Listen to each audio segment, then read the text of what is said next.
Maligayang pagbabalik mga kasolid, breaking news. Referee sa bakbakang Navarrete at Suarez sinibak na at hinatulan na ng California State Athletic Commission. Kapalpakan ng referee, huling-huli sa kamera at napapabalitang malaki ang pusta ng referee dito kay Navarrete. Rematch sa pagitan ng ating pambatong si Pedro Taduran kontra dito kay Genghero Sigioka. Kasada na ngayong May 24. Abangan. Para sa ating unang balita mga kasolid, kababayan ng The Monster na Oya Inoue na si Genghero Sigioka humingi nga ng rematch sa ating kababayan at kasalukuyang IBF minimum flyweight champion na si Pedro Taduran.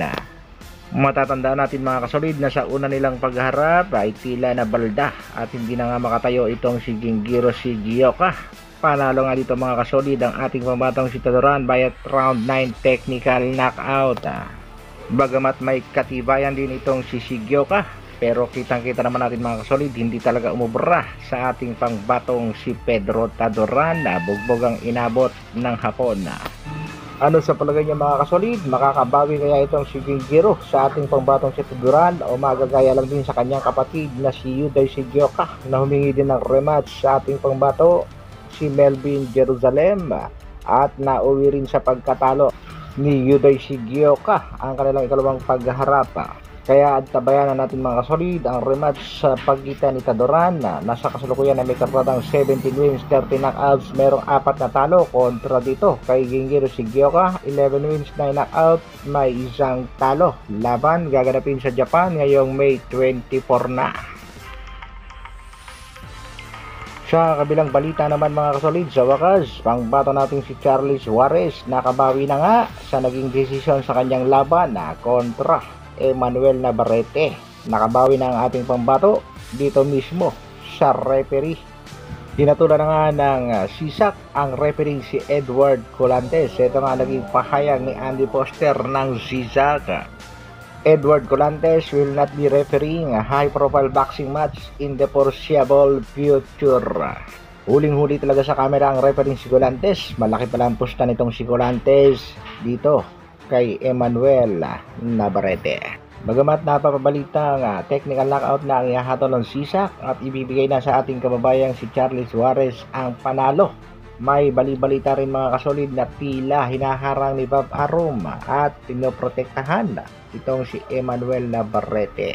Ayon nga sa naging pahayag ng Top Rank, gusto nga nitong mangyari ay no contest at magkaroon na lang ng rematch sa pagitan ni Navarrete at Suarez. At nangako pa nga itong si Top Rank Bob Arum na dadalhin niya si Navarrete sa Pilipinas upang dito ganapin sa Pilipinas ang rematch. Tinatawag nga nila ito mga kasolid na Trilla in Manila 50 years anniversary. Ito nga naging pahayag ni Arum, what I'm working on and I don't know if I can pull it off is October and the 50th anniversary of the Trilla in Manila and I'd love to go back to the same building, the Araneta Coliseum. Makikipag-usap nga daw kay pambansang kamao Manny Pacquiao at makikipag-coordinate din sa presidente ng WBC.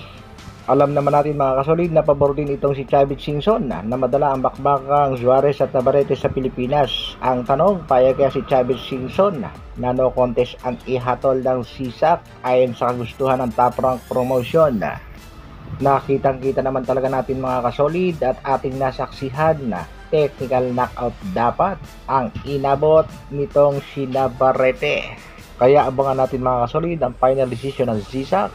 Mauwi ba sa no contest o technical knockout at tuluyan ba magkakaroon ng rematch sa pagitan ni Navarrete at Suarez. Hanggang dito na lang muna mga kasolid. Maraming salamat sa patuloy na pagsuporta at panonood. Mabuhay! Brrr.